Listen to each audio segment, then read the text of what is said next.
మీరు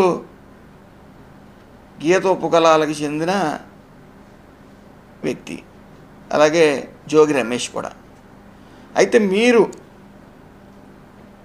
ఈ గీతోపకులాలకు చేసింది ఏంటి? చేనేత కార్మికులకి సంవత్సరానికి చేనేత చెయ్యొద్దనో ఒక పథకం రిలీజ్ చేయటం, అదేవిధంగా మత్స్యకార భరోసా అనేది కూడా వాళ్ళకి ఆసరాగా నిలబడటం కానీ, అలాగే నాయి బ్రాహ్మణులకి కరెంటు ఉచితంగా ఇవ్వటం కానీ జరిగింది. అయితే గీతోపకులాలని మీరు పూర్తిగా విస్మరించారు. మీరు ఏం చేయగలిగారని సూటిగా అడుగుతా ఉన్నాను. మీరు చెప్పాల్సి ఉంది. మీ 5 ఏళ్ల పాలనలో గీతోపకులాలను పట్టించుకున్న వైనమే ఉందా? కేవలం మీరు ఈ వేషాధారణ తప్ప మీరు చేసింది ఏమీ లేదు. కులానికి మీరు ఏం చేస్తే ఏం చేశారనేది మీరు చెప్పాల్సింది ఉంది. కనీసం కరోనా టైంలో కూడా మీరు ఆదుకోలేని వైనం పూర్తిగా విస్మరించారు. అందులో ఏ విధమైన సందేహం లేదు.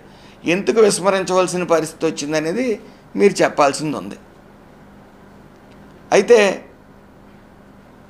దుమ్మేటి వెంకటరెడ్డి గారు సెట్టిబల్జ జాతిపిత.